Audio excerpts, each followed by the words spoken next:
Just 9 days after the official Andor Season 2 trailer dropped, Lucasfilm has given us even more Andor Season 2 with a special look trailer. Not only was this trailer longer than the official trailer, but it also provided us with a deeper dive into the look and feel for Andor's second season. Put best by Tony Gilroy himself, revolutionary moments spontaneously happening all over the galaxy, and how they all come together to form the Rebel Alliance that will one day defeat the Empire. This video showed us so many new scenes, as well as some extended sequences from the trailer to sink our teeth into and speculate in the weeks leading up to April 22nd. Like my trailer review, I'm going to break it all down into the main arcs I believe we're going to see play out in Season 2, as well as some other highlights, beginning with what I think will be the big mid-season arc, the Ghorman Massacre. I wasn't completely sure at first, but now I do believe we will be seeing the Ghorman Massacre in Season 2 of Andor. The special look begins with a harrowing distress call saying, "If you can hear me, Imperial ships are landing. Is there no one who can help us?" And right off the bat, these few lines of dialogue were already getting me emotional, so I can only imagine the atrocities and the destruction we're going to see carried out on Ghorman by the Empire. A lot of the shots from the trailers show explosions, lifeless bodies lying in the square, people running for their lives. It's shocking to say the least, and it's a shame because the planet also looks really gorgeous. I think what we're seeing is a protest outside of the Imperial outpost on Ghorman, similar to the protest/riot we see outside of the Imperial outpost at the hotel on Ferrix. However, this time around, the Imperials are prepared to do whatever it takes to keep the order, from arresting protesters to murdering unarmed civilians, which we actually see a shot of in this video. The trailer confirms that the ISB knows that the insurgents have weapons at this point, and they're counting on it. So is this their excuse for massacring innocents? I guess we'll have to wait and find out.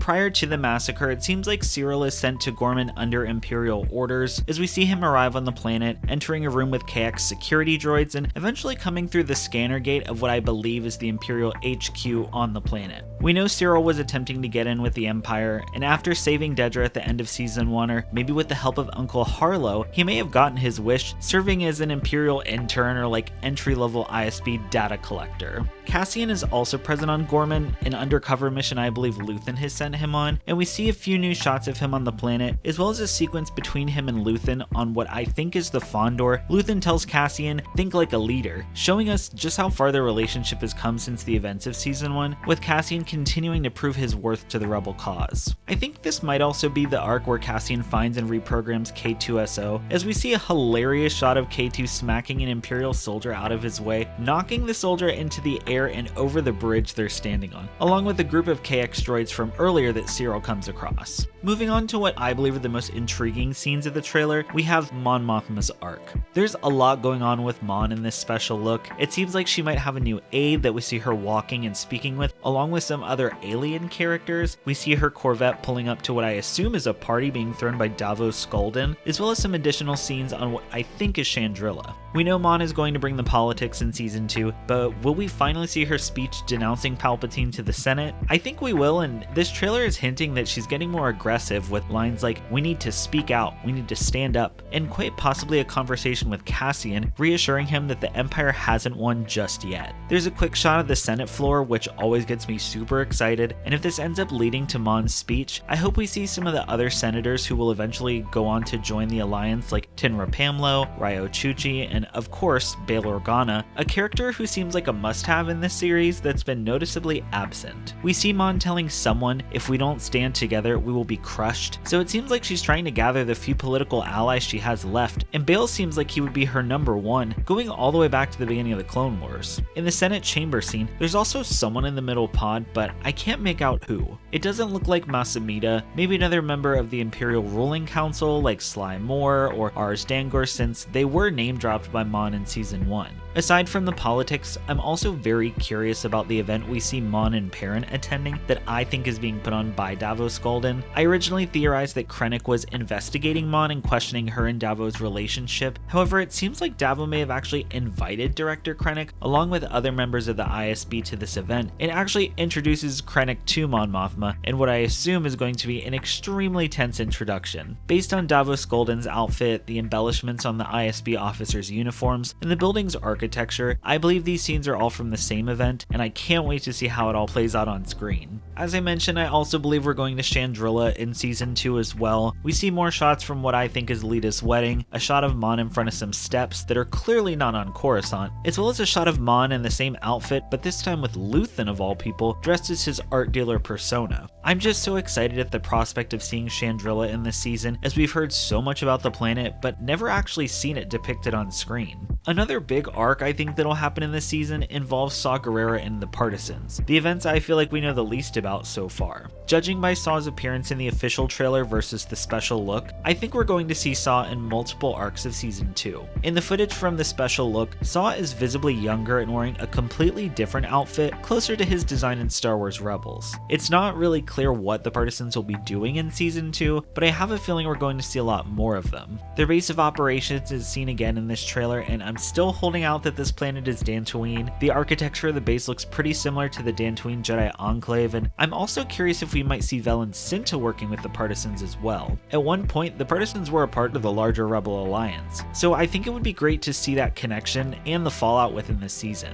Whatever Vel is doing, it definitely looks a lot more cold and militarized, echoing her shift after the events of the Aldhani heist in Season 1 overall. I believe this arc will also take us to a new planet where a lot of the rainy shots take place in the trailer. However, these scenes could also take place on Ghorman as well. I could see Saw and the Partisans actually planting the explosives we see going off in the scenes on Ghorman, indirectly causing the Empire to carry out the massacre of the Ghorman people, but I'm hopeful that whatever Saw Gerrera arc we get, it'll be allowed to play out on its own. And while I won't spend a lot of time on it, the final arc I think we're going to see is the Ferrix Rebels arc. We saw new footage of the Ferrix Rebels at a farm on what I believe is Ganji Moon, including a shot of B2 Emo and Brasso along with a new character and a new yellow droid. I imagine this new character maybe took the Ferrix Rebels in and they've been working with her, lying low on her farm, helping out until the Empire eventually finds them. I imagine this will be like the first arc of Season 2, maybe paired with Cassian stealing the TIE Advanced and coming to their rescue, leading to his eventual rekindled relationship with Bix we've also seen throughout the footage. And finally, I want to get into some of the quicker shots. While this special look trailer did show us more of Clea, the most intriguing shot we see is at the beginning where she's listening to a broadcast on the Rebel network relay in the back of Luthen's shop, then at the end where we see a scene of what looks like some kind of thick liquid being poured over the relay's components. Whoever is pouring the liquid, I can't tell, but the more intriguing question is why. We also see a quick shot of what looks like a crystal dagger being handled by someone in white, which could either be an ISB officer like Krennic or the more interesting choice, Mon Mothma. I don't think we've ever seen Mon wield a weapon, but if she did, a dagger just feels right. There's also a shot of a red Corvette pulling up outside of Luthen's shop, and this specifically caught my eye as we've only ever seen Mon in her blue Corvette at the shop. So I wonder if this is someone else completely, and whether or not they're an ally or an enemy. Red usually signals bad in Star Wars, so I can only imagine whose Corvette this could be, but they're clearly a person of stature as it's the same model as Mon's, so my guess is Krennic. Dedra also gets a few more shots in the trailer too, but there are two specifically I wanted to bring up. One is the shot with her speaking to director Krennic, and the second is of her in an all-black uniform, along with a tie similar to the ones we've seen Cyril wear, and what looks like a bow in the back of her hair. Could it be for a funeral? Is she going undercover? Or is she maybe leaving the ISB? I'm very interested to see where her character arc goes in this final season, because I feel like it could go so many different ways. And finally, we get a lot of shots of Cassian's U-Wing, including a shot of it flying over Coruscant and onto Yavin, but the most intriguing ship we see on Yavin is this one, which looks a lot like Roken's freighter transport from the Kenobi series. So let me know your thoughts on this Andor Season 2 special look and all your theories for the series in the comments below. I think Adria Arona put it best when she said, "It's human, it's incredibly truthful, and it just happens to be in a galaxy far, far away." Thank you all so much for watching. Make sure to follow me on social media at ScottyHolidaySW, and as always, may the Force be with you.